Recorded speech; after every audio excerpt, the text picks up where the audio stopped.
నమస్తే friends, degree second semester Osmania యూనివర్సిటీకి సంబంధించినటువంటి బిజినెస్ లాస్ ఇంపార్టెంట్ క్వశ్చన్ల యొక్క ఆన్సర్లను క్విక్ రివిజన్గా ఈ వీడియోలో ఎక్స్ప్లెయిన్ చేసుకుందాం. తెలంగాణ రాష్ట్రంలో ఉన్నటువంటి అందరూ కూడా ఫాలో కావచ్చు. ఇక్కడ ఒక 15 నిమిషాల్లో సిలబస్లో ఉన్నటువంటి కంటెంట్ అంతా కూడా ఒక క్విక్ రివిజన్గా ఎక్స్ప్లెయిన్ చేస్తా. షార్ట్ క్వశ్చన్లు మరియు లాంగ్ ఆన్సర్ క్వశ్చన్స్ అనేటటువంటివి మీకు స్క్రీన్ మీద చూపిస్తున్నా. వీటి ఆన్సర్లను ఎక్స్ప్లెయిన్ చేసేటప్పుడు చూద్దాం. ఇక్కడ మోడ్స్ ఆఫ్ డిశ్చార్జింగ్ కాంట్రాక్ట్ అంటే ఏదైనా ఒక కాంట్రాక్ట్ ఉంటుంది కదా, ఆ కాంట్రాక్టుని తెగదెంపులు చేసుకోవడం, అంటే ఆ కాంట్రాక్టుని విడగొట్టుకునేటటువంటి ప్రాసెస్ ఏ సందర్భాల్లో వస్తుంది అనేటటువంటి అంశం. సో ఇక్కడ ఎప్పుడెప్పుడు అవుతుంది, ఆ కాంట్రాక్టు మధ్య రెండు పార్టీస్ మధ్య పర్ఫార్మెన్స్ సరిగ్గా లేనప్పుడు, మ్యూచువల్ అగ్రిమెంటు లేనప్పుడు, ఆ రెండు కాంట్రాక్ట్ల యొక్క వర్క్ అనేటటువంటిది ఇంపాసిబిలిటీ అయినప్పుడు, పర్ఫార్మెన్స్ తగ్గినప్పుడు, టైం కొలాప్స్ అయినప్పుడు, అదేవిధంగా చట్ట పరిధిని అతిక్రమించినప్పుడు, బ్రీచ్ జరిగినప్పుడు, ఇటువంటి సందర్భాల్లో ఆ కాంట్రాక్ట్ అనేటటువంటిది డిశ్చార్జ్ అవుతుంది అనమాట. సో వాళ్ళిద్దరు దాన్ని ముగించి వేసుకుంటారు అనమాట, రెండు పార్టీస్. ఇక essential elements of valid offer ఏంటి? Define a contract. కాంట్రాక్ట్ అంటే under section 2 Indian contract act 1872 a contract is an agreement enforceable by law. అంటే ఒక చట్ట పరిధిలో ఉన్నటువంటి అగ్రిమెంట్నే కాంట్రాక్ట్ అంటాం. ఇక్కడ అన్ని కాంట్రాక్ట్లు అనేటటువంటివి అగ్రిమెంట్లు అవుతాయి, కానీ అన్ని అగ్రిమెంట్లు చివరికి కాంట్రాక్ట్లు అనేటటువంటివి కావు. ఇప్పుడు ఒక 50 మంది ఉన్నారనుకోండి, అందులో ఒక వ్యక్తి హీరో అయింది అనుకోండి, ఆ హీరో ఆ 50 మందికి సంబంధించినటువంటి వ్యక్తే కావచ్చును, కానీ ఆ 50 మంది కూడా హీరోలు కాలేరు అనమాట. సో అదనమాట. సో ఇక్కడ వ్యాలిడ్ ఆఫర్కి వ్యాలిడ్ కాంట్రాక్ట్కి ఎసెన్షియల్ ఎలిమెంట్స్ ఏంటి? అది ఏది ఏమంటారు, కోరియేషన్ లేకుండా, ఫ్రాడ్ జరగకుండా, అది కన్సిడరేషన్తో ఉన్నప్పుడు, పార్టీస్ అనేటటువంటి వాటికి రెండుకి కెపాసిటీ ఉన్నప్పుడు, మిస్టేకులు జరగనప్పుడు ఆ కాంట్రాక్ట్ అనేటటువంటిది వ్యాలిడ్గా ఉంటుంది. ఇక ఫ్రీ కన్సెంట్ అంటే ఏంటి? రెండు డిఫరెంట్ పార్టీస్ మధ్య ఏ రకమైనటువంటి కోరియేషను, అండర్ ఇన్ఫ్లుయెన్స్, ఫ్రాడు, మిస్రిప్రజెంటేషను, మిస్టేక్ ఇట్లాంటివి లేకుండా మ్యూచువల్ అండర్స్టాండ్తో రెండు పార్టీస్ ఏకమై ఒక కాంట్రాక్ట్ని క్రియేట్ చేయడాన్ని ఫ్రీ కన్సెంట్ అని అంటాం. అంటే ఇక్కడ బలవంతం లేకపోతే ఏది లేకుండా రెండు పార్టీలు కలిసి ఒక కాంట్రాక్ట్ని సైన్ చేసుకుంటాయి అన్నమాట. రెండు డిఫరెంట్ కంపెనీలు అయినాయి అనుకోండి, అక్కడ షేర్ హోల్డర్స్ అంతా కూడా ఎవరి ప్రలోభం లేకుండా, పొలిటికల్గాను ఏదైనా పవర్తోను, మనీ పవర్తోను, ఇట్లా ఏ పవర్ లేకుండా రెండుటిని మ్యూచువల్ అండర్స్టాండ్తో కలిసి చేసుకోవడం ఫ్రీ కన్సెంట్ అని చెప్పి అంటాం. ఇక్కడ వైడబుల్ అనేటటువంటిది కూడా ఇటువంటి క్వశ్చనే. వైడబుల్ అనేటటువంటి క్వశ్చన్ ఏంటంటే, రెండు పార్టీస్ మధ్య ఒక కాంట్రాక్ట్ సైన్ అయిన తర్వాత అందులో ఒక పార్టీ మోసం చేసింది అనుకోండి, ఇంకొక పార్టీ ఆ మొదటి పార్టీకి సంబంధం లేకుండా, ఎక్స్ప్లెనేషన్ ఇవ్వకుండా, ఆన్సర్ చేయకుండా ఆ కాంట్రాక్ట్ నుంచి వైదొలగడం. ఇద్దరు వ్యక్తులు ఉంటారు అనుకోండి, వాళ్ళిద్దరు, అందులో ఒకడు మోసంగాడు ఉన్నాడు అనుకోండి, రెండో వాడు అతన్ని విడిచిపెట్టి వెళ్ళడం, వానికి సమాధానం చెప్పాల్సిన అవసరం లేదు. అది వైడబుల్ కాంట్రాక్ట్. ఇక నెక్స్ట్ క్వశ్చన్ చూడండి, అన్పెయిడ్ సెల్లర్. ఇప్పుడు ఒక వ్యక్తి భూమి అమ్ముతున్నాడు అనుకోండి, ఆయన సెల్లర్. సో ఇప్పుడు కొనుక్కున్నటువంటి బయ్యర్ ఎవరైతే ఉన్నారో అతను సరైనటువంటి అమౌంట్ ఇవ్వలేడు, దాన్ని రిజిస్ట్రేషన్ అనేటటువంటిది చేసుకునేటటువంటి ప్రాసెస్ని మోసం చేస్తున్నాడు. సో ఇప్పుడు సెల్లర్కి రెండు రకాల హక్కులు వస్తాయి. ఒకటి, ఆ బయ్యర్కి సంబంధించినటువంటి వ్యక్తి మీద రైట్స్ వస్తాయి. ఆ తర్వాత అతను అమ్మాల్సినటువంటి, ఆ సెల్ చేయాల్సినటువంటి వస్తువు ఏదైతే ఉందనుకోండి, ఆ భూమి ఉందనుకోండి, ఆ సెల్లింగ్ చేసేటటువంటి వస్తువు మీద, ఆ గూడ్స్ మీద రైట్స్ వస్తాయన్నమాట. సో ఇక్కడ సెల్లర్ రైట్స్ అనేటటువంటివి అగెనిస్ట్ గూడ్స్, అంటే ఆ వస్తువులను అమ్ముకోవచ్చు, వేరే ప్రైజ్కి నిర్ణయించుకోవచ్చు, వేరే బయ్యర్ని వెతుక్కోవచ్చు. ఇక్కడ బయ్యర్ తన ఎట్లా ఉంటుంది, ఆ రైట్స్ ఏముంటాయి అంటే బయ్యర్ మీద కేసు వేయచ్చు, మళ్ళీ కొత్త డీలింగ్ చేసుకోవచ్చు, బయ్యర్ మీద దావా వేసుకోవచ్చు. ఇటువంటివి ఆ డ్యామేజ్కి ఏమైతే రెస్క్యూ చేసినటువంటి మనీని రిటర్న్ ఇప్పించుకోవచ్చు. నెక్స్ట్ కండిషన్ మరియు వ్యారంటీ. కండిషన్ అనేటటువంటిది ఒక వస్తువుని తయారు చేస్తున్నప్పుడు ఆ వస్తువు మీద ఉండేటటువంటి షరతులు, అంటే ఇది ఇలా ఉంటుంది, ఈ కండిషన్ ఉంటుంది అనేటటువంటి కండిషన్స్తో, ఇప్పుడు స్మోకింగ్ కన్జర్స్ టు హెల్త్ అనేటటువంటిది ఏదైతే ఉంటుందో అది ఒక కండిషన్కి సంబంధించినటువంటి అంశం. ఇక్కడ వ్యారంటీ ఏంటి అనేటటువంటిది అంటే ఈ సింబల్ ఉంటుంది కదా, దీన్ని వ్యారంటీ అని అంటాం. సో ఈ వ్యారంటీ అంటే ఏంటి, ఒక టైం లిమిట్ వరకు ఆ వస్తువుని రిటర్న్ పాలసీ చేసుకోవడానికి వారంటీ అనేటటువంటిది ఉంటుంది అనమాట. సో దానికి సంబంధించిన ప్రశ్న. నెక్స్ట్ కన్జ్యూమర్ ప్రొటెక్షన్ యాక్ట్ 2019 అంట ఒక వస్తువుని కొనుక్కున్నటువంటి వినియోగదారుడు ఏ పర్సన్ ఎవరైతే ఉంటారో అతను, ఇక్కడ చూడండి definition, A consumer is a person who buys goods or hires service for consideration not for resale or commercial purpose. అంటే ఒక వస్తువును కొనుక్కున్నటువంటి వ్యక్తి రెండవసారి అతను అమ్ముకోకుండా దాని వినియోగంలో ఉన్నప్పుడు, అదికి డ్యామేజ్ జరిగినప్పుడు కానీ అతనికి సంబంధించినటువంటి హక్కులు ఉంటాయి. అతను కొనుక్కునేటప్పుడే కానీ, అంటే ఎక్కువ ప్రైజ్ లేకుండా ధర గవర్నమెంట్ నిర్ణయించినటువంటి ప్రైజ్లో కొనుక్కునేటటువంటి హక్కు, క్వాలిటీ ప్రోడక్ట్ను కొనుక్కునేటటువంటి హక్కు, ఇవన్నీ కన్జ్యూమర్కి ఉంటాయన్నమాట. సో ఈ కన్జ్యూమర్ ప్రొటెక్షన్ యాక్ట్ 2019 ఏం చేస్తుంది, ఆ రైట్స్ని కాపాడుతుంది, అవేర్నెస్ ఇవ్వడం చెప్పిస్తుంది, కమిషన్స్ ఏర్పాటు చేస్తుంది, స్పీడ్ అయ్యేటట్లు చేస్తుంది, ట్రేడ్ ప్రాక్టీస్ గురించి తెలియజేస్తుంది, ఈ కామర్స్ గురించి తెలియజేస్తుంది అనమాట. ఇది consumer protection act. Next essential for transfer property. ఒక ప్రాపర్టీ ఉందనుకోండి, ఆ ప్రాపర్టీని ఎలా ట్రాన్స్ఫర్ చేస్తారు అనేటటువంటి అంశం. ఇప్పుడు మీ తాతయ్యకు భూమి ఉందనుకోండి, అతను మీ నాన్నకు అమ్మొచ్చును, దానం చేయొచ్చును, లీజుకి ఇవ్వచ్చును, మార్ట్గేజ్ చేయొచ్చును, క్లెయిమ్ చేసుకునేటట్లు ఇవ్వచ్చును, ఎక్స్చేంజ్ కూడా ఇవ్వచ్చును. ఇప్పుడు మీ పెద్దనాన్న మీరు అనుకోండి, భూమిలో 2 డిఫరెంట్ ప్లేస్లు ఉంటే ఎక్స్చేంజ్ చేసుకోవచ్చు. సో అట్లాంటిది అనమాట. ఒక ప్రాపర్టీ ఏదైనా ఒక వస్తువు ఉంది బాయ్, అలానే ఏం చేస్తుండ్రు, అమ్మాలని అనుకున్నారు. సో మొదటి ప్రకారం దాన్ని ఇప్పుడు ప్రాపర్టీ ట్రాన్స్ఫర్ ఏంటి, మొదటిసారి అమ్ముతున్నారు, లేదంటే అప్పు కింద మార్ట్గేజ్ చేస్తుండ్రు, కొన్ని సంవత్సరాలు లీజ్ ఇస్తుండ్రు, దానం కింద గిఫ్ట్ ఇచ్చేస్తున్నారు, 2 వేర్వేరు ప్లేస్లు ఉంటే ఎక్స్చేంజ్ చేసుకుంటున్నారు. అటువంటి కంటెంట్ ట్రాన్స్ఫర్ ప్రాపర్టీ అనమాట. ఇక నెక్స్ట్ ట్రేడ్ మార్క్ రిజిస్ట్రేషన్ ఏంటి, అయితే IPRS అనేటటువంటిది ఒకటి ఉండడం జరుగుతుంది. ఏంటి, ఇంటలెక్చువల్ ప్రాపర్టీ రైట్స్ అనేటటువంటిది ఉండడం జరుగుతుంది. అయితే ఈ ఇంటలెక్చువల్ ప్రాపర్టీ రైట్స్ అనేటటువంటిది డిఫరెంట్ క్యాడర్లో ఉంటుంది. అంటే ఇప్పుడు లిటరరీ మరియు టెక్స్ట్ రూపంలో ఉన్నటువంటి, వీడియో రూపంలో ఉన్నటువంటి కంటెంట్లకు కాపీరైట్ అనేటటువంటిది ఉండడం జరుగుతుంది. అదేవిధంగా కంపెనీస్కి సంబంధించినటువంటి లోగోలు, కంపెనీస్కి సంబంధించినటువంటి అంశాలు ఏవైతే ఉంటాయో వాటికి ట్రేడ్ మార్క్ అనేటటువంటిది ఉండడం జరుగుతుంది. ఇక నెక్స్ట్ ఏదైనా ఇన్నోవేషన్ గురించి ఉంటే దానికి పేటెంట్ హక్కులు ఉంటాయి.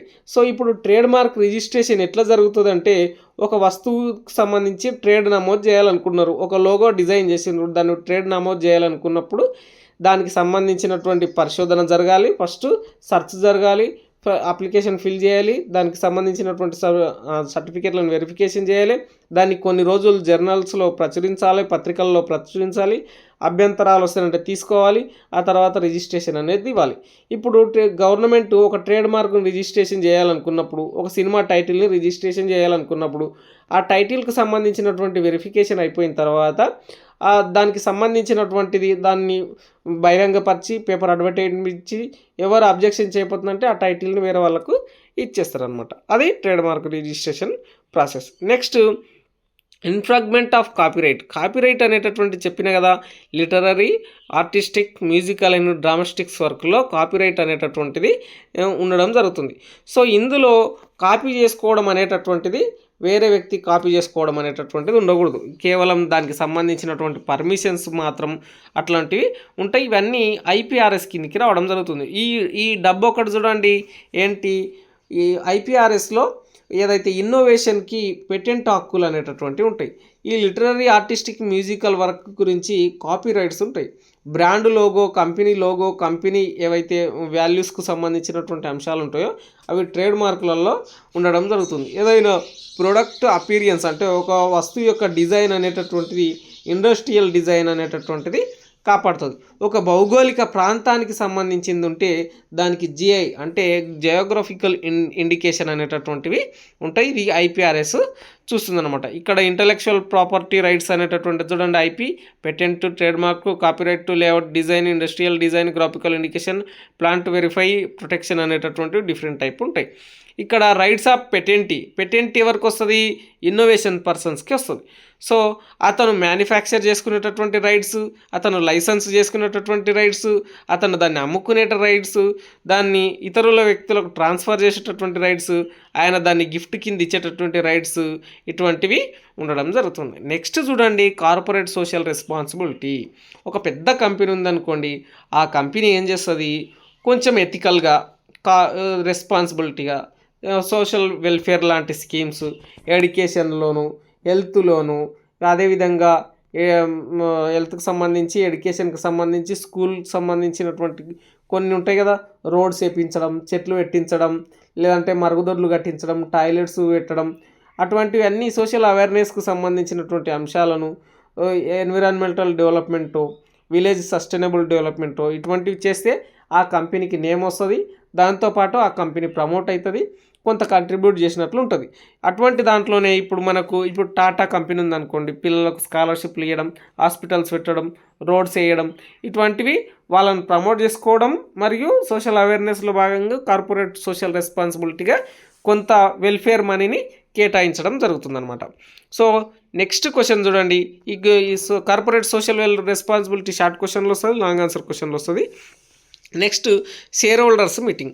ఒక పెద్ద కంపెనీ ఉంది, అందులో ఒక్కొక్కరికి ఎంత వాటా ఉందనేటటువంటి తెలిపే అంశమే షేర్ హోల్డర్స్ మీటింగ్. సో ఇక్కడ ఒక్కొక్క మనిషికి కొందరికి ఎక్కువ తక్కువ ఉంటుంది, కానీ వాళ్ళందరూ కూడా వాటాదారులు అవుతారు. వాళ్ళు డిఫరెంట్ టైంలలో వివిధ రకాలుగా సమావేశాలు పెట్టుకుంటారు. అత్యవసరంగా పెట్టుకుంటారు, వాళ్ళు ఏదన్నా వాళ్ళ కంపెనీకి సంబంధించినటువంటి లీగల్గా పెట్టుకుని, వాళ్ళ కంపెనీ యొక్క గ్రాప్ కోసం పెట్టుకుని, యాన్యువల్ మీటింగ్స్ అనేటటువంటివి పెట్టుకుంటారు. వీళ్ళు ఈ మీటింగ్లు పెట్టుకొని ఏం చేస్తారు అంటే, వీళ్ళు వాళ్ళకి సంబంధించినటువంటి ఆడిటర్లని, ఎండీలని రిక్రూట్ చేసుకోవడం ఇట్లా జరుగుతుంది.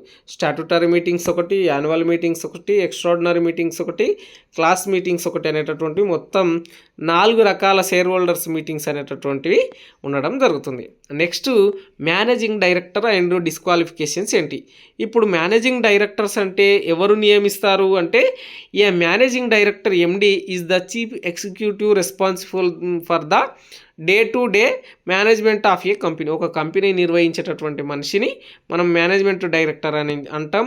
ఇతన్ని షేర్ హోల్డర్స్ నియమిస్తారు. ఇతనితో పాటు ఆడిటర్లను కూడా నియమించడం జరుగుతుంది. సో అతను సరైన డిస్క్వాలిఫికేషన్స్ ఏంటి అంటే, ఆయనకు సరైన మనస్థితి లేకపోవడం, ఆయన దివాలా తీసేటటువంటి పరిస్థితిని తీసుకురావడం, అఫెన్స్గా అంటే అతను నేరంగా కన్విక్టెడ్గా ఉండడం, చట్టానికి వ్యతిరేకంగా ఉండడం, దానికి అర్హత అతనికి లేకపోవడం వల్ల డిస్క్వాలిఫై అవుతాడు.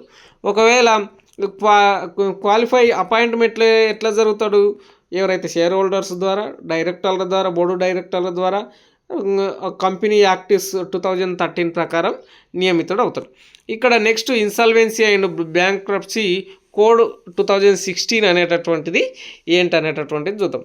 ఇక్కడ ఏదైతే IBC 2016 provide a time bounded process resolving insolvency of companies, firms and individuals, maximising assets value and promoting ease of doing business. అంటే ఇన్సాల్వెన్సీ అంటే ఇక్కడ ఆ వ్యక్తి ఏం చేస్తాడంటే, పడిపోతున్నటువంటి కంపెనీని నిలబెట్టడానికి అతను పనిచేస్తాడు అనమాట. ఒకవేళ కంపెనీని అమ్మేటటువంటి పొజిషన్ వస్తే అక్కడ లిక్విడేషన్ అనేటటువంటి ప్రక్రియ, లిక్విడేటర్ అనేటటువంటి పర్సన్ ఉంటాడు. ఇక్కడ ఇన్సాల్వెన్సీ అనేటటువంటిది ఏంటంటే, పడిపోతున్నటువంటి కంపెనీ ఏదైతే ఉంటుందో ఆ కంపెనీని కాపాడడానికి ఒక వ్యక్తి నియమితుడవుతాడు. సో అతను ఏం చేస్తాడు, రికవరీ మెథడ్స్ని రాసుకుంటాడు. ఆ తర్వాత క్రెడిట్స్, రుణాలకు సంబంధించినటువంటి ఆలోచిస్తాడు. ఏమైనా లోన్ తీసుకోవాలన్నా, కంపెనీ పడిపోతుందని, ఎంటర్ప్రైనర్షిప్కి సంబంధించి మార్కెటింగ్ చేసుకుంటాడు, ఎకనామిక్ గ్రోత్గా అనేటటువంటి చూసుకుంటాడు. దాని ద్వారా ఇన్సాల్వెన్సీ ద్వారా మనకేమవుతుంది, కంపెనీ అనేటటువంటిది పైనకి వస్తుంది. సో ఇక్కడ నెక్స్ట్ 2 క్వశ్చన్లు 16-17 క్వశ్చన్లకు సింగిల్గా వెండింగ్ అప్ అంటే ఏంటంటే, ఒక కంపెనీ మూతపడడం అనమాట. సో కంపెనీ ఎన్ని రకాలుగా మూతపడుతుంది? వాలంటరీగా అంటే స్వచ్ఛందంగా మూతపడుతుంది, కంపల్సరీగా మూతపడుతుంది. ఈ వాలంటరీ మీటింగ్ ఏంటి అంటే, మారుతున్న కాలానికి అనుగుణంగా, ఇప్పుడు రీల్ కెమెరా ఉందనుకోండి, రీల్ కెమెరా వర్క్ కాదు, సో మనం కొత్త అప్డేటెడ్ కోసం ఈ కంపెనీ షట్ డౌన్ చేద్దామంటే అప్పుడు వాలంటరీ వెండింగ్ అప్ జరుగుతుంది. కంపల్సరీ వెండింగ్ అప్ ఏంటి? ఒక కంపెనీ ఆ కంపెనీ లీగల్ అఫెన్స్ అంటే వ్యతిరేకమైనటువంటి చట్టబద్ధత లేనటువంటి అంశాలు చేయడం, ఇంటిగ్రిటీ సావర్నిటీ తొలగిపోవడం, అంటే ఇండియన్ ఇంటిగ్రిటీ సావర్నిటీ ఉంటుంది కదా, దాని పరిధిలో లేకపోవడం, అది మోసం చేయడం లాంటి ఆ పరిస్థితుల్లో ప్రజలు తిరగబడినప్పుడు, చట్ట పరిధిలో లేనప్పుడు కంపల్సరీగా వెండింగ్ అప్ అనేది జరుగుతుంది. సో దీనికి ఒక లిక్విడేటర్ అనేటటువంటి పర్సన్ ఉంటాడు.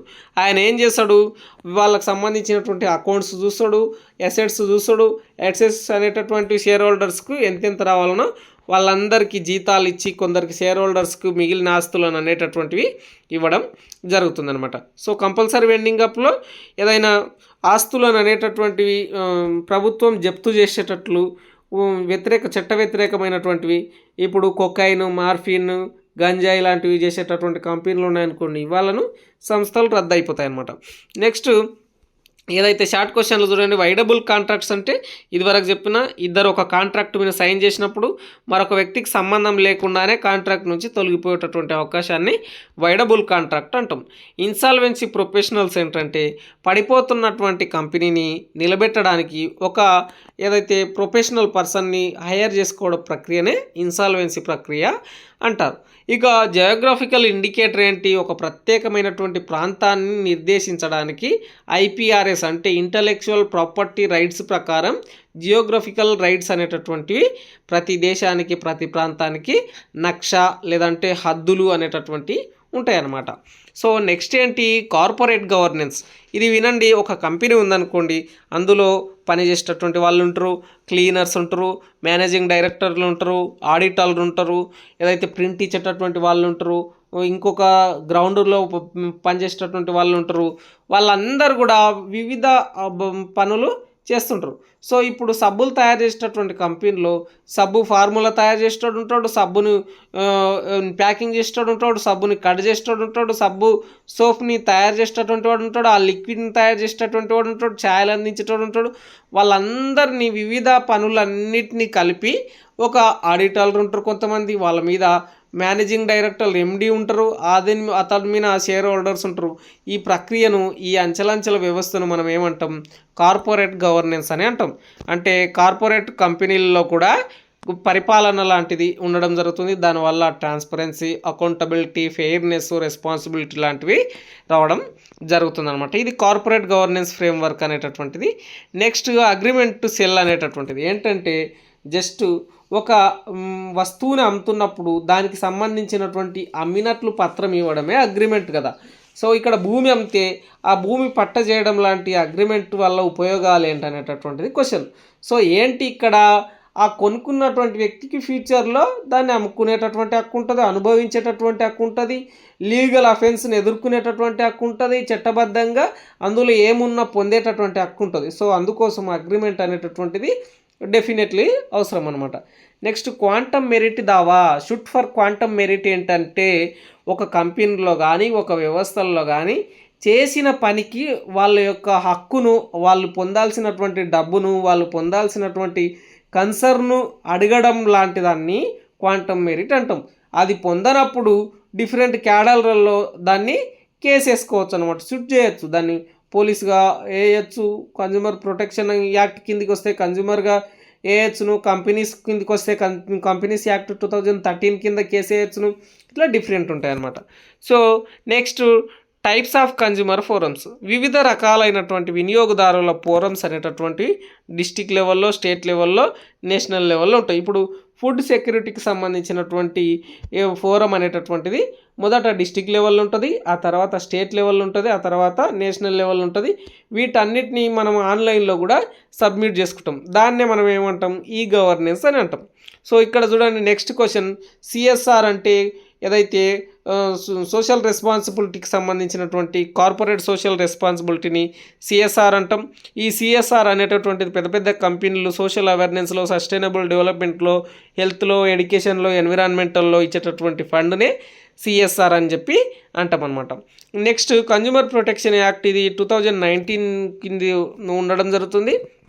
అంతకంటే ముందు 1986లో ఉండడం జరిగింది. కన్జ్యూమర్ యొక్క రైట్స్ని, కన్జ్యూమర్ని అవేర్నెస్ చేయడం మరియు ఆ గూడ్స్ను కొనేటప్పుడు ఆయనకు సంబంధించినటువంటివి ఏదైతే ప్రొటెక్షన్స్ ఇవ్వడం, వాటికి సంబంధించినటువంటి డీటెయిల్స్ అన్నీ తెలుసుకోవడం, కన్జ్యూమర్కు మోసం జరగకుండా కన్జ్యూమర్ క్వాలిటీ కొనుక్కునేటట్లు ప్రొటెక్షన్ రైట్స్ అనేటటువంటివి 2019 ఇస్తుందన్నమాట.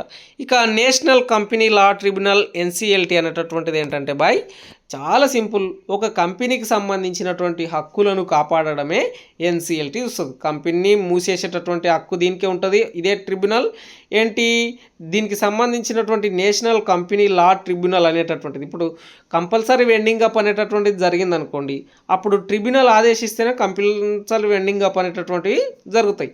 ఇది 2013 చట్టం ప్రకారం ఉండడం జరుగుతుందన్నమాట. సో కంపెనీస్ యాక్ట్ అనేటటువంటిది 2013లో రావడం జరిగింది.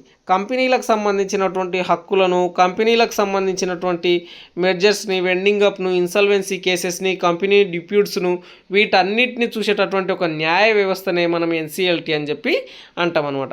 Next annual general meeting AGM ఏంటంటే, ఒక షేర్ హోల్డర్స్ అనేటటువంటి వాళ్ళు కంపెనీలో వాళ్ళు పెట్టుకునేటటువంటిది ఏదైతే డిస్కషన్ ఉంటుందో దాన్ని సంవత్సరం చివర జరిగేటటువంటి మీటింగ్ని యాన్యువల్ జనరల్ మీటింగ్ అంటాం.